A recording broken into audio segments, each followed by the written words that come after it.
Have those Marvel blues while Black Widow's theatrical release date is consistently delayed? Well, turn that frown upside down because yet another MCU podcast is here to guide you through the MCU one movie at a time. That's right, Mike. Each episode we break down one movie from the MCU and talk about its connections with the source material, comic books. Which means I get to learn so many fascinating things like about Alpha Flight, The Canadian Avengers. Who Knew, and Moon Knight. A multiple personality superhero. Seriously? And then there's Man-Thing. Yeah, not really sure how to explain that one. Pretty sure no one can. Yet another MCU podcast, part of the Forgotten Entertainment family. Hi, I'm Mike. And I'm Elise. Hosts of Crackin' One Open with Mike and Elise. A podcast about brews, news, and pop culture reviews. Every Friday, we choose a new craft beer from a different brewery and talk about The history of the beer, what's in it, how it was made, the history of the brewery, along with tasting notes and more fun facts. After that, come chill with us as we bring you the latest in pop culture news and reviews. So check out Crackin' One Open, part of the Forgotten Entertainment family. Ladies and gentlemen, please notice that exits are conveniently located at the front and rear of this auditorium. When leaving the theater, we suggest that the exit at the front of the auditorium will allow you easier access to the parking areas. Thank you.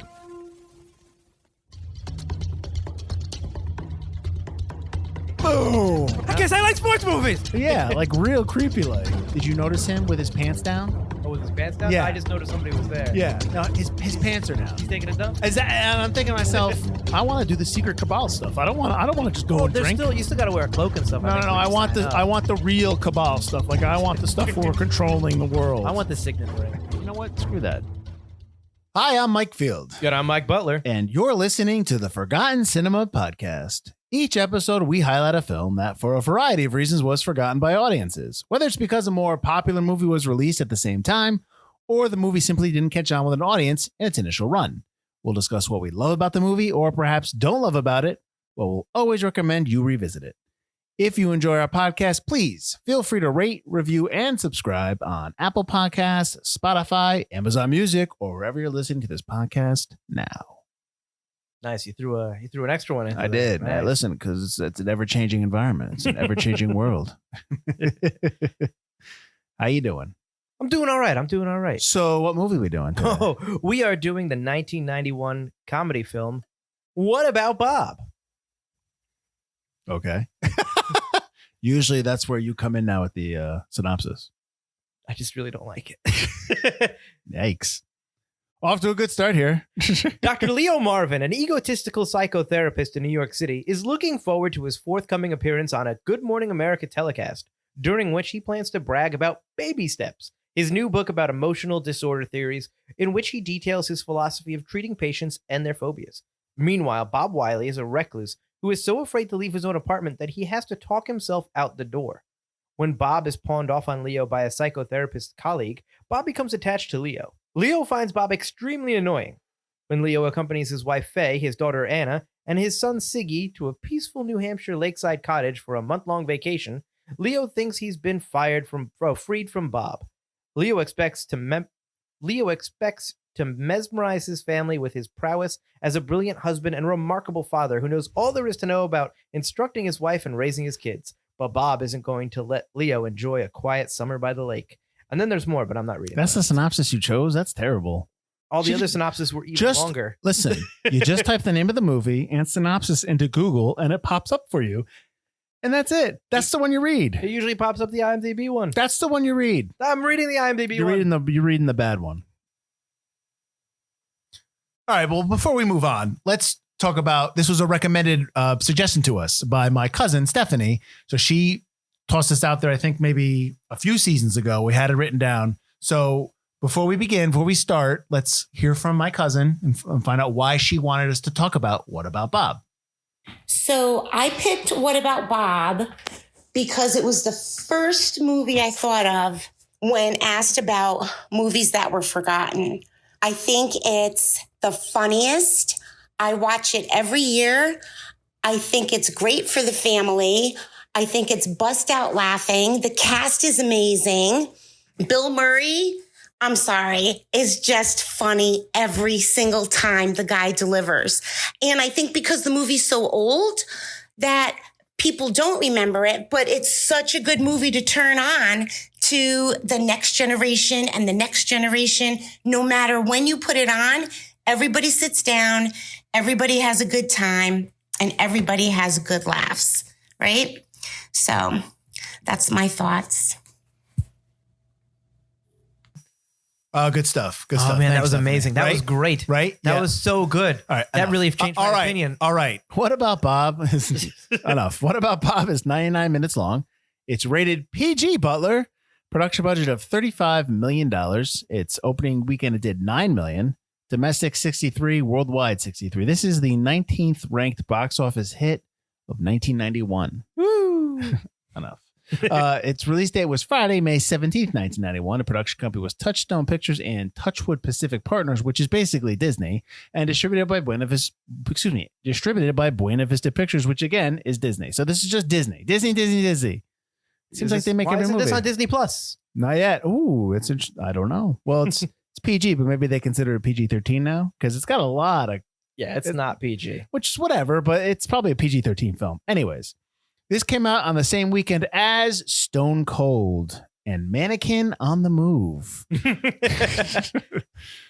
I like the first Mannequin, but not Mannequin on the Move. Elise has never seen Mannequin, and she just brought it up to me the other day. She's like, because she's trying to come up with 80s songs. She's like, what's this movie from? I'm like, Mannequin, or a Yeah. song from? I'm like, Mannequin. Yeah. She's like, oh, I never saw that. I was like, Mishash Taylor, come on. it's awful, Hollywood. but it's great. It is. It is the epitome of 80s movies. Absolutely.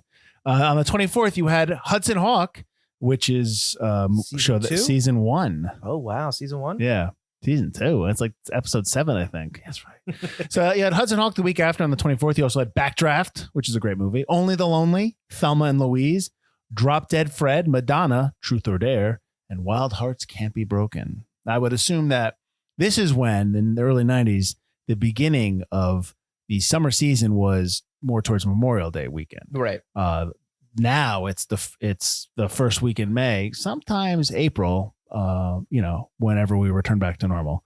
May 10th, you had FX2 and Switch. Switch is the Ellen Barkin, James, he's in NYPD Blue. Jimmy Smits, not James, Jimmy Smits.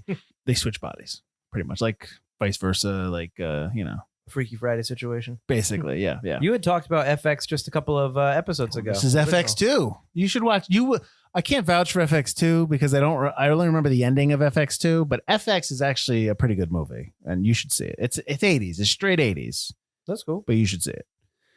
All right. So this movie is directed by Frank Oz and he has done The Dark Crystal, In and Out, Bowfinger, and Little Shop of Horrors, amongst other things. He's also the voice of Mike, Yoda, There you and go. Grover. There you go. Story by Alvin Sargent and Laura Ziskin. Ziskin is also producer here. Sargent and Ziskin are a couple, and also they were married in 2010. They're also both passed away, unfortunately.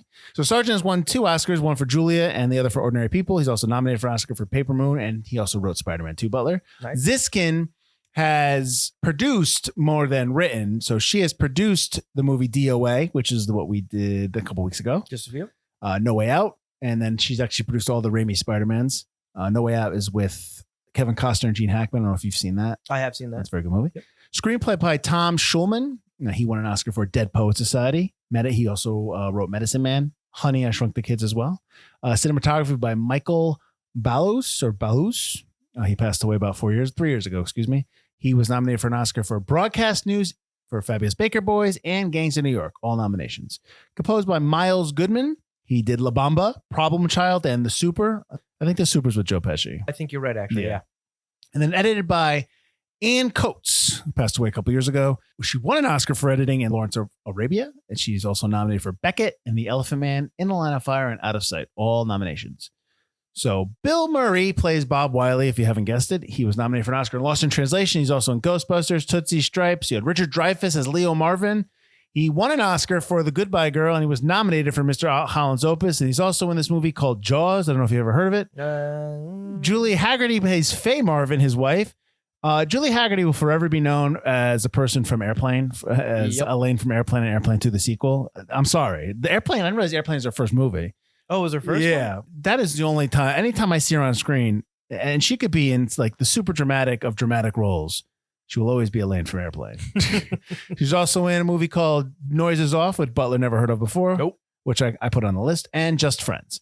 Oh, is that why you put it on the list? Because you were looking at Yes. I just always remember liking that movie because it's the end of the movie, which is I think maybe the last 45, 30 minutes of the movie, is they're on stage performing a play and everything is happening in the background in terms of like they're all start hating each other and then the play just becomes something where they're just trying. It's really funny. I don't know. John Ritter's in it. He's really good. Michael Caine's really good.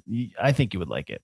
But anyways, Charlie Korsmo, plays Siggy Marvin. He's also the kid in Can't Hardly Wait who can't feel his legs.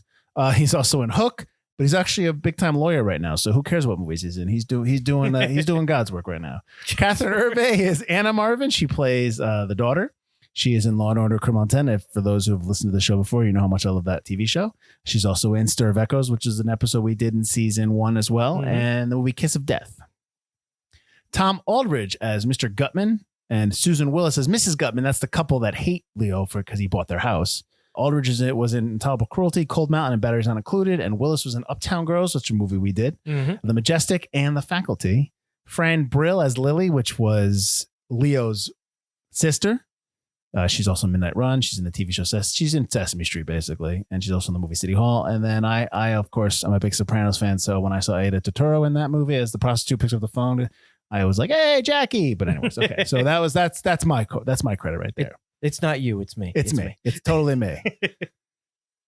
So when I watched this movie, Butler, I texted you and I was like, this movie is one rewrite away from being a horror film. Oh, absolutely. It's just really, I'm just watching it going, why? Like, for instance, why are you letting this strange man you just met sleep with your son in your son's room? Like, why? I don't care how nice you are. Why are you doing that? I didn't even get that. So I don't know your history with the movie because I've seen this movie in the theater. I definitely did not see this movie in the theater. So what's your history with this film? I've seen it once, and that's when I was younger. On Comedy Central? No, I do believe my parents rented it because I had never seen it, and they were like, "This is a really good movie." We were just walking by the video store, and it was like a slow week where there were no new releases, so they rented What About Bob? Nice, but it was like I was probably 12, right? So. Okay. It was a long time ago. But I remember I had fond memories. That's why I do like this movie. Have those memories changed? It's not as good as I remember. I'm going to second that, but I think it's got funny moments. What I feel is that Murray's shtick as Bob wears thin really quick. Yes. And we can get into like the behind the scenes stuff, which is, already documented. Oh, yeah. There's stuff that's funny. Like when he's eating dinner and he's like, oh, is his hand shut? Like that's funny. But there's moments like in the beginning where he like throws a tantrum at one point. He's like, oh, like it's just like, I'm going to be funny here. It's almost like Jim Carrey-esque, like how far can I go type stuff. It is very much like that. Yeah. And I wasn't feeling it as they like to say in the early 2000s. I don't know. I go ahead. Something that popped out for you? I agree. There's sometimes where I think Bob just goes too far, or where, like you said, he's like an impetuous child. It's just like, all right, that's no longer funny or endearing. Now you're just kind of annoying. And that's not because you have these phobias. That's just kind of because you're annoying. But at the same time, you get Leo, who at no point do you associate with it. No, I don't remember hating Leo so much. Like, I didn't hate you hated Leo. I hated Leo. And I remember when I originally watched, just being like, oh, he's just a dad who's annoyed about this annoying guy. But watching this now, I'm like, Leo deserves Bob. They deserve each other. Leo is a piece of garbage in this whole movie. And I'm just like, I don't know if I'm willing to go that far. I will say that I did not like him at all. I will say that they didn't do a good enough job of setting up Leo's, because you get the idea of what they're trying to say here is like Leo has the perfect life. He has a big time book that's out. He's going to be on Good Morning America.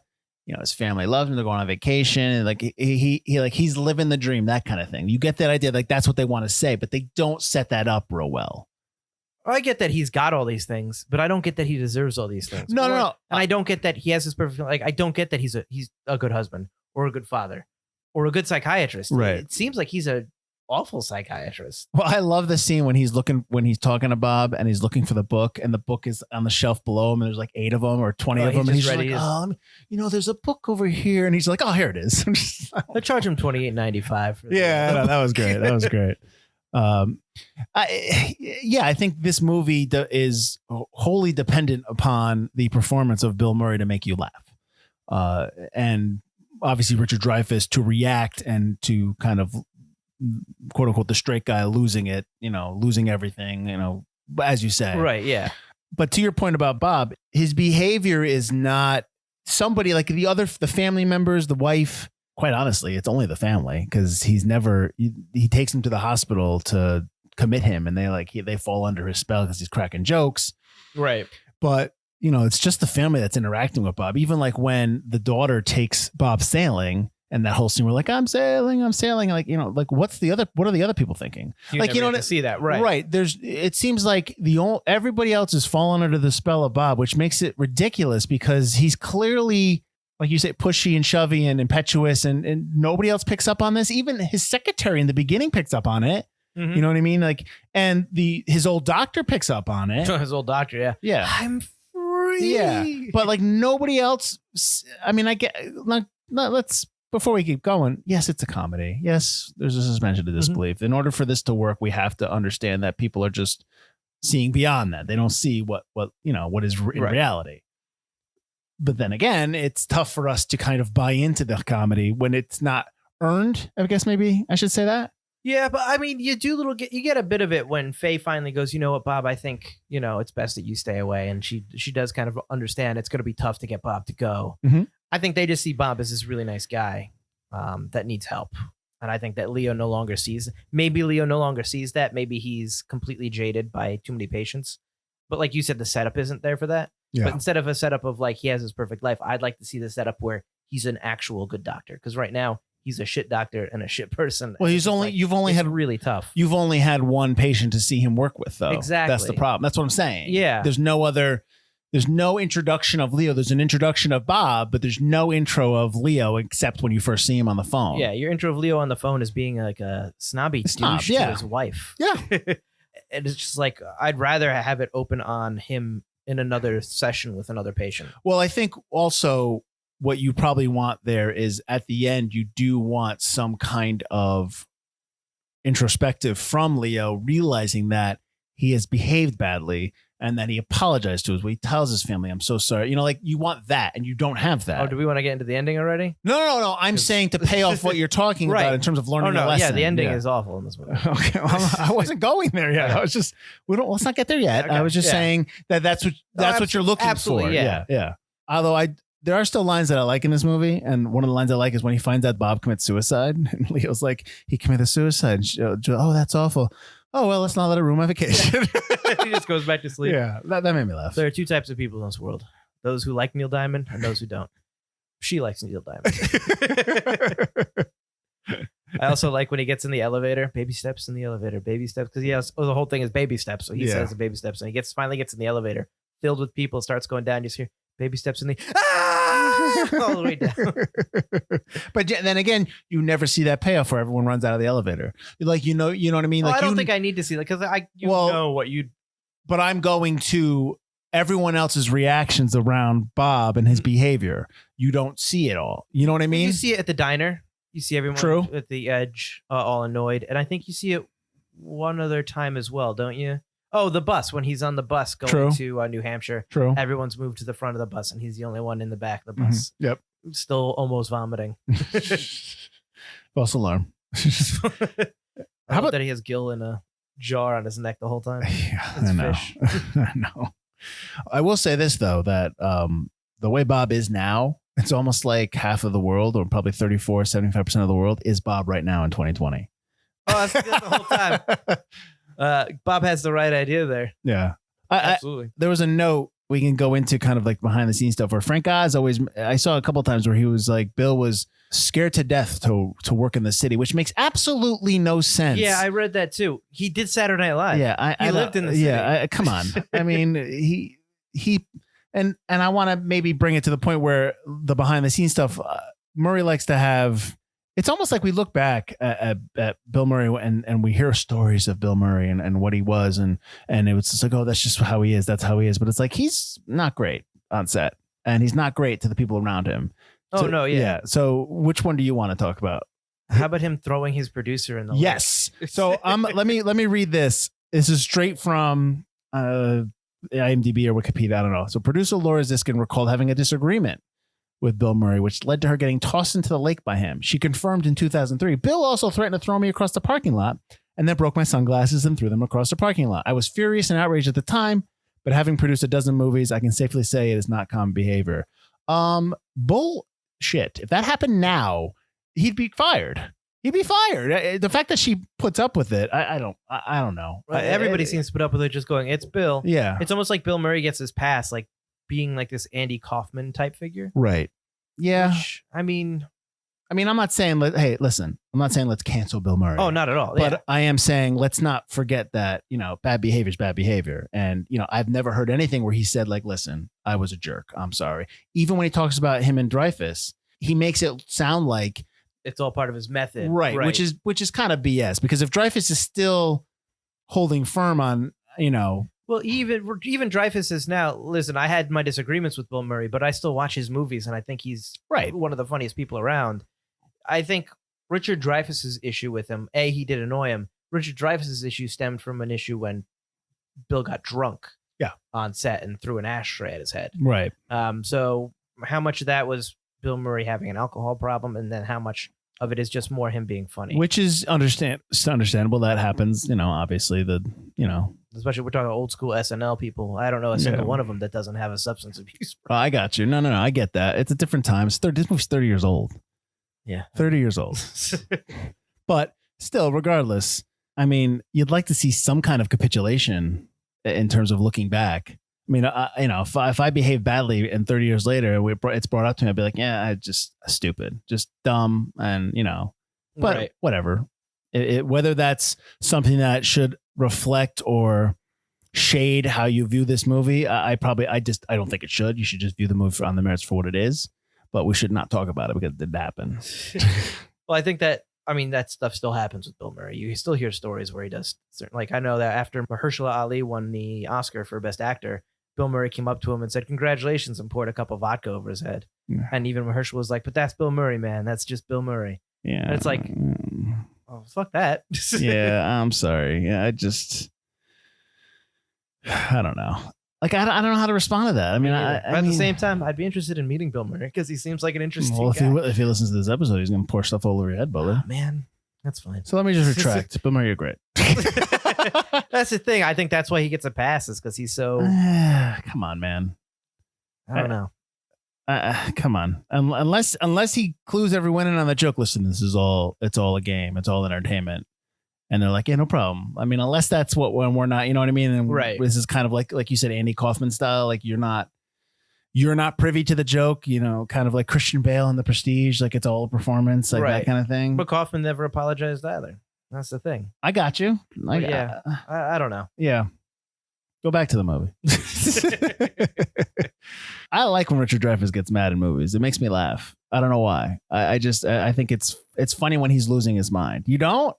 I just think it's funny that you think it's funny. Because I think it's funny when he's like, because everyone remembers the classic line when he's like, he's not gone, he's never gone. Oh, like I love that stuff. Yeah. Like that's great delivery. You can't respect that. See? Yeah, exactly. It's just some sort of radical therapy. That's right, Bob. It's death therapy. 2 inches will blow up. It's 2 pounds will blow up. How much is this? 20 pounds, Bob. 20 pounds. So you just don't like. You are not. It seems like you're really down on this movie, because I'm not as down as you are. I didn't think it was as funny as I remembered, and there's a lot of stuff that I was like, this movie would definitely not be made now, because there's just, or at least it would be different. It would be different now. It's just that I do think Bob is more likable than annoying, and I think maybe that's where my opinion has changed. I do still think it's a good movie. I do still enjoy this movie. I just don't. Yeah, just because I think Richard Dreyfuss is an ass in this movie doesn't mean I don't like the movie. It just means I don't think his character is relatable. His characters, but I do love the way, and when I watched it when I was little, I didn't notice Bob is fixing himself throughout the whole movie, and I love the way that kind of just naturally happens as the movie goes on, and all these little, like when he gets in the car, I love that moment where he's about to open it with the napkin, and then he tells her, "Do a lot of people go in here?" Well, just us. And then he decides to put the napkin away and walk into the car. Right. You do see all these moments of him actually healing. And I do actually really like that in the movie. And I like the subtle way that starts to go in. Okay. But give me another example of that. Well, he goes sailing, even though he has to get tied to the thing. He Yep. ends up going in the water and going past them for help. Right. He's on the dock. Do you think that's talking. intentional? Or do you think that that's just, it's funny? It's funny, but also intentional. Like I think okay. Bill Murray has that idea in his head of Okay. having to have his character start to heal and fix himself. Okay. Yeah, I mean, there's lots of moments like that I like. And Well, his relationship with the family is good. how does going to the mental institution or the resting home, whatever it's called, how does that help him? Oh, that doesn't. That's all Okay. shtick. That's just shtick. And Dreyfuss's character again, Leo Marvin being an ass. Yeah. But it does kind of help him, like, because he realizes, because everything that Leo does that's supposed to be bad to Bob sees as a different challenge Right. to overcome, and he does overcome it. So even going into the mental home, he has to try to prove that he's sane or get these people as his friends and see how life could have been worse. Mhm. And which is kind of what he tells Leo on his way back. Like, oh, I get it. Radical. It wasn't that intense. I didn't think, but I get why you put me in there to see, like, that's where I could end up. Did you ever see Down and Out in Beverly Hills? I know of it, but I've never seen Yeah, it. so you know Dreyfuss is in that. I do, Yeah, so that's Dreyfuss, Bette Midler, Nick Nolte. Nick Nolte's a bum who drowns in their pool or goes in their pool. He messes up their lives basically, and they have Dreyfuss he's a rich guy. It's basically the same kind of role. I've not seen that movie in forever. That's from '86. I kind of want to see it again because I guess it's very similar to the role he's playing here, but it's done better. So I want to see it. But I also like Bette Midler, so she makes me laugh. So, but I just have not seen that movie in forever. I still can't believe that this movie is 30 years old. Like this movie is going to be 30 years old next year. Stop. I don't want to be old, Mike. You're making me feel old. You should feel old. No, you're supposed to be the old one. That's the shtick. I was 16 when this movie came out. You were old. No, wait a minute. Was I 16? I just turned 16 when this movie came out. Yes. Those were the days. I was 4, I believe. I don't care. Listen, I know. I think I've said this before on the podcast where, oh, you're old people, you're old. But like I saw Jurassic Park in '93 at a sold out show. Like I saw it when it first opened. It's like you didn't. Like, you know what I mean? I did. No, I know that, but that's what I'm saying to people that are always like, younger than us. That's actually the Jurassic Park thing is my one. It's Yeah. like that's my one thing Yeah. when somebody says, "Well, I got to see Jurassic Park." Oh yeah. Yeah. Sold out show was in the back up left. I think with my father and somebody else, and it was wild. And it's like. So like those are things that I got to see that Right. people missed out on. So I don't care. I remember seeing Total Recall in the first 4 rows. And when Arnold kills all those guys in the beginning and everyone in the theater was like, yeah. And he's like, everyone was like jumping and I was like, oh yeah, it was awesome. It was awesome. Anyways, I think was I too young to see that movie? Probably. Speaking about age, did you know that Yes. I know where you're going. Anna, the actress who played Anna, is 26 when she's filming this Yeah, role I know. as his young daughter. 10 years younger than Hagerty, who plays her only mom. 10 Yeah. years younger than the mom. Because I'm watching it and I'm like, this is 91. And I'm thinking to myself, because I'm thinking about Criminal Intent. I go, Criminal Intent is like a couple of years I was off. thinking the same thing. I was like, there's no way. Plus, then I'm looking at her. I'm like, wait, she looks like her first close up when she goes to stop and pick up Bob. Yeah. It's like when it's the first like really close up shot of her. And I'm like, that's a woman. That is not a little girl anymore. Come on. Jeez, Butler. That's like Smallville. Well, like you got to think also because we did Sixth Sense. So this was 90. They shot this. 8 years later, they're shooting Sixth Sense. You mean Stir of Echoes? Oh, shoot. Right. Right. It's because you prefer. It's because you prefer Sixth Sense. It's in my head. So I'm just gonna redo it. So like you got to think 8 years later. This is 90. Shot 98. 98. They're shooting Stir of Echoes. So yeah. So she's what 34 in that in Stir of Echoes. Yeah, it's weird. It is. It's just Hollywood, But that's man. exactly. That's like when you see all those high school movies and all those kids are in their 20s. That's exactly Yeah. CW with like a 30-year-old Clark Kent. Yeah, but and to be fair, I mean, those movies do better because when you have kids that are playing 18, 17, that age, unless it's something that's specific to being real and more as realistic as possible, when it's become something where they're doing like when it comes something when they're doing Adult conversations. yeah, when they're trying to be adult, it comes off Fake. fake and pretentious, Right. and it doesn't have quite the effect of when you have a seasoned actor who can do it. that because way. they're pretending to know what it is to be an adult, right. where they haven't had those experiences yet. Agree. But like I said, when something like that, it's supposed to be like, real kids and, like real aged, and it's more serious and dramatic. I understand that. Right. That plays better that way as well, in terms of having people age appropriate.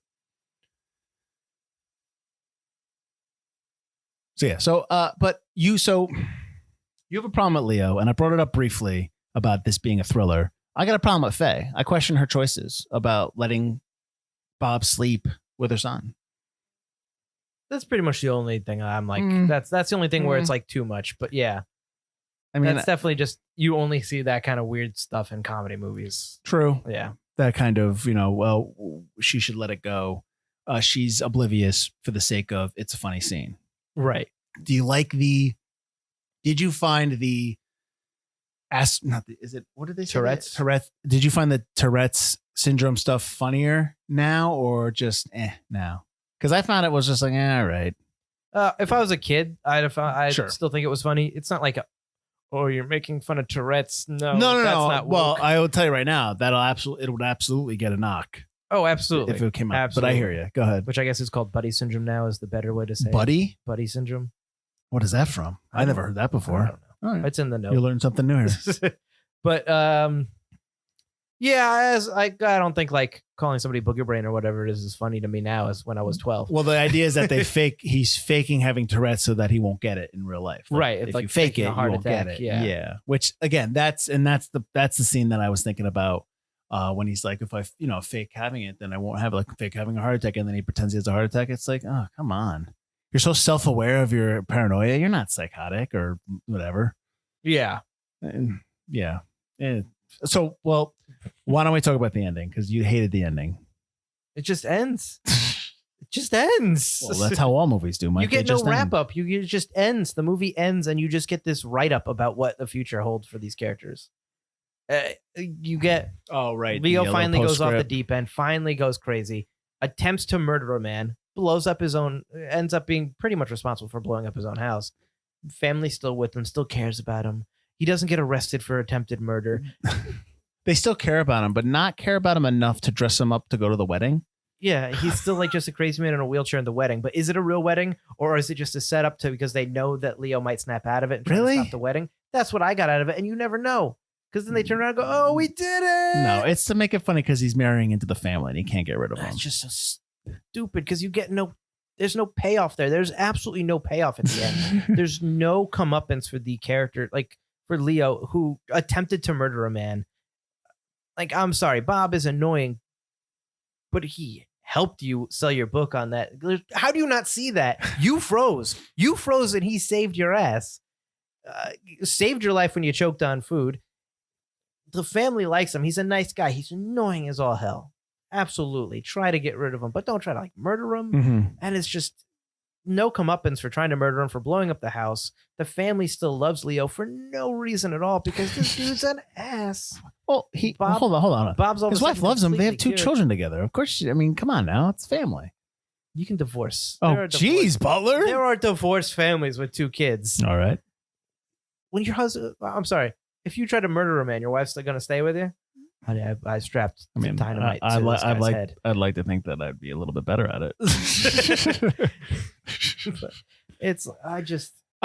That doesn't bother me as much as his wife's obliviousness to his own behavior. Let's put it that way. Like Leo having his arc this way, I can understand because he's supposed to have this arc because Bob gets better, Leo gets worse. Right. But the obliviousness of his wife annoys me more than it annoys you probably, just because how can you not see it for yourself?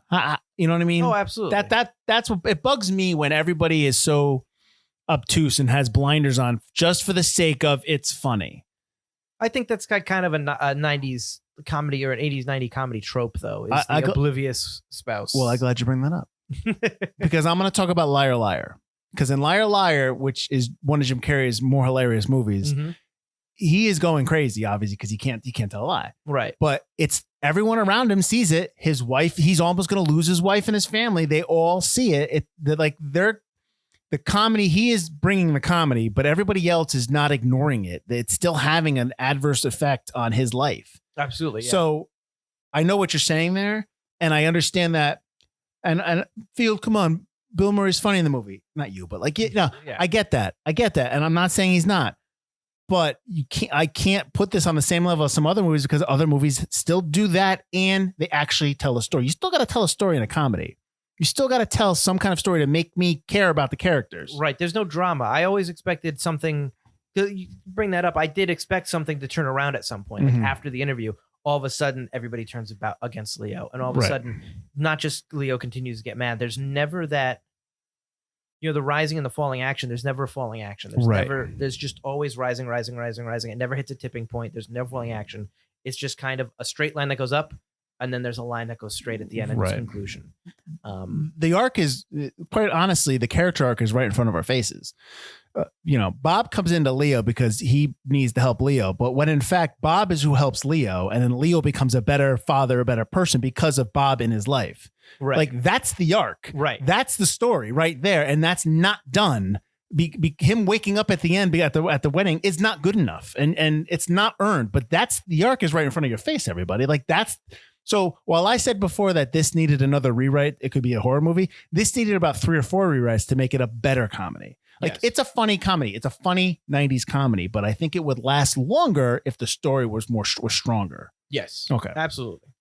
There's no, just Bob gets better. Yeah. That's it. Yeah. Bob gets better at the expense of everyone else.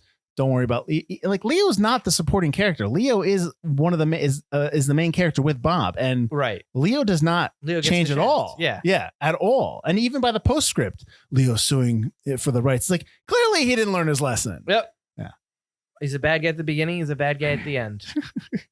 I did like the fact that they built a 3/4 inch model of the house, and to blow it up, which I thought was impressive. Did you notice the split diopter? This time I get to. I didn't notice it. Go ahead. Go. Oh, when they're talking, when Siggy and Bob are talking in bed, I believe it's when Siggy's asking about death. There's a shot of Siggy I didn't notice Bob, it, and it's like, oh, there was the split diopter. To be fair, I was texting you during the movie, so that might have been the moment I was looking at the phone. Second thing that you always ask me, but I'm going to ask you this time. Do you think you would have liked this movie better if Robin Williams played Bob? Yes, I do. Because as much as I think Bill Murray is funny, and as much as I think that, he's good and stuff, I think Robin Williams was a better actor. Mm-hmm. And I think that Robin Williams would have brought a little bit more sincerity to the role. A little bit more of an endearing quality. And I find him funnier. I find Robin Williams, when he gets manic, to be funnier than Bill Murray. I like Bill Murray to a point, but I find there's a lot of other people that are more comedic that I enjoy their sense of humor a little bit more. I think Robin Williams would have done a really good job. I like Bill Murray. I like as more like a Peter Venkman type, or Scrooged, or Groundhog's Day. I like that sarcastic Bill Murray more than I like crazy Bill Murray. See, I get the sense in Ghostbusters, the way he is, that he just never wanted to be in the movie. Like that's the sense I always got from him in his role. Like it was just like, I don't want to be in this movie. I don't want to get marshmallow all over me at the end. I don't want to do that. Like stuff like that. Like that's how the marshmallow thing at the end. Absolutely. Yeah, no, I know, but that's how I always envision that. I think Groundhog Day is perfect because he actually learns his lesson. You know what I mean? Right. Like, right.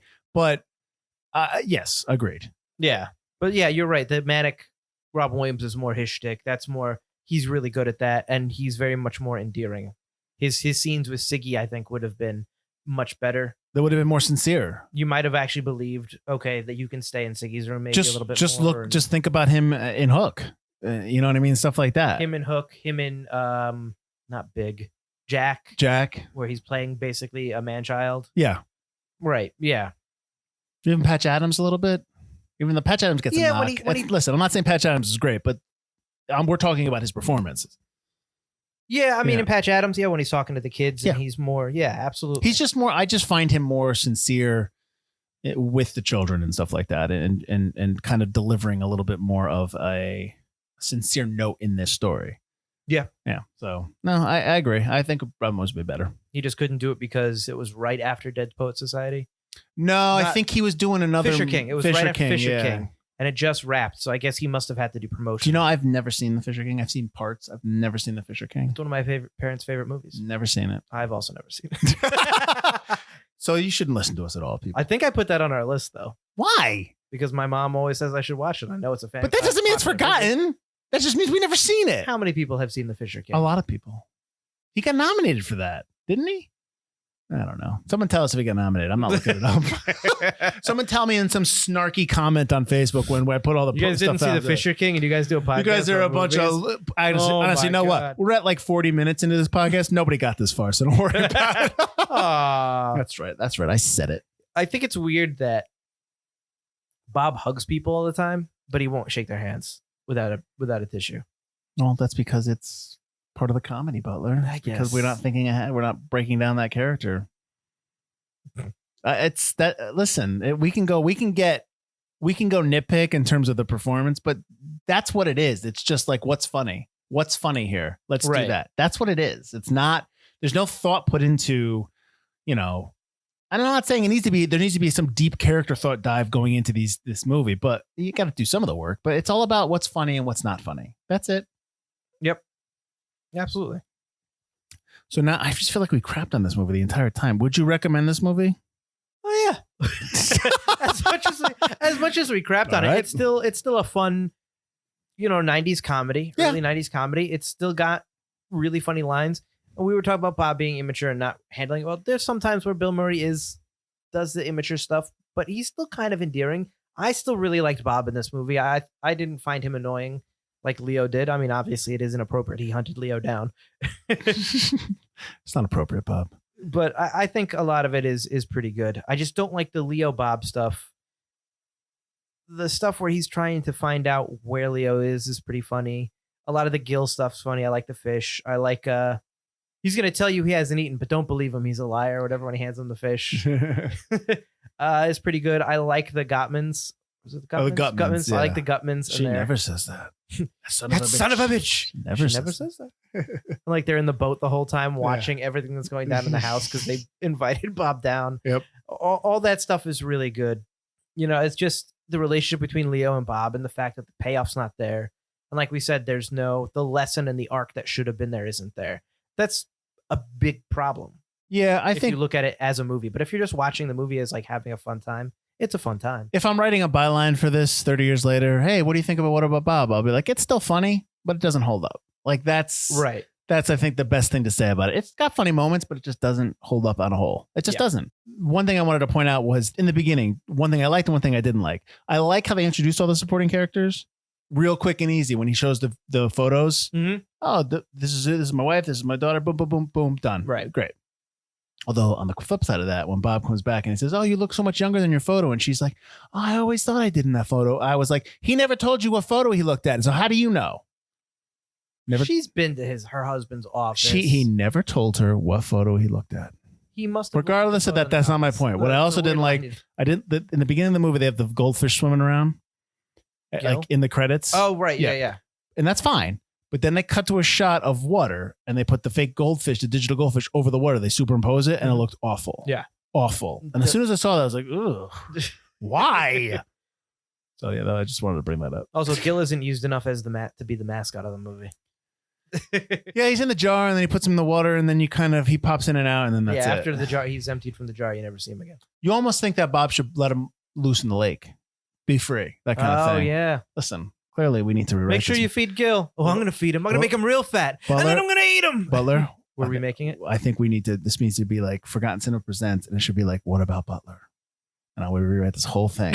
I will be Leo, and you will be Bob. You'll be Butler. Oh, come on. Come on. We're doing it. We should do fake trailer for this movie. Hey, Mike, I found where your vacation home is. We going to record the podcast? Oh, that's the commercial. We're going to do like a 5-minute commercial where I do the line and we're like, he's not gone. He's never gone. That's the point. Hey. So is this kind of radical therapy? No, you'll be like, oh, is this like some kind of new podcast thing? See? You better write that down because I'm going to forget that commercial. Go. So tomorrow you'll see this commercial that hopefully I remember. I feel great. I feel fine. I feel wonderful. Oh, it'll be like how we started doing the podcast, the beginning of the podcast, like how you got me to do it. Just writes itself, people. I swear. It's almost like I write stuff. Is this Forgotten Cinema the movie right here? It's actually that's What About Bob. We should just redo What About Bob and just call it. Just be like, it should just be like Forgotten Cinema presents What About Butler, and it's just like the tagline is, yes, we remade What About Bob. That's the tagline. We don't care. Although, would we have to get permission? Fuck it. Who cares? Whoa. There's no swear. It's a PG movie. Bob. Oh, I'm so sorry. Fudge it. All right, why don't you let everybody know where they can find us? Because I think we're done. All right. You can find us on ForgottenCinema.com. Or no, I'm sorry. You can find us at ForgottenCinemaPodcast.com. You can't laugh while I'm talking I about. apologize. You can find us at ForgottenCinemaPodcast.com or ForgottenEntertainment.com, as we are part of the Forgotten Entertainment family. You can also find us at the social medias at Forgotten Cinema Pod or Forgotten Cinema, depending on where you are. We post stuff every weekday and fun commercials every Thursday, like What About Butler, which probably will come out tomorrow after this is released. I got to write it. We got 10 weeks. Oh, man, we're going to be doing this when? In January? It's going to be cold. Yeah, huh? unless we'll stay 6 feet apart, everybody. Next week, we're going to be wrapping up season 7 with another 90s movie. Actually, it's 1990, probably shot in 89. The Warren Beatty, he directed this, I think. He did direct it. Pretty sure The Warren Beatty directed and starring Dick Tracy. Dick Tracy is actually, I think my father was into Dick Tracy when he was growing up in the comic. So, right. Yeah. But I always had good thoughts about Dick Tracy, but we'll see, because I always had good thoughts about What About Bob, and I feel like I trashed the entire movie this episode. I haven't seen this movie since I was really little, and all I remember are the awesome looking villains. That's all I remember. Big Boy did it. Big Boy did it. Big Boy did it. That's Dustin Hoffman. All right. So that's it. That's next week, Dick Tracy. Until then, I don't know. Have a good week. I'm Mike Fields. What? I'm Mike Field. I'm Mike Butler. And this has been Forgotten Cinema.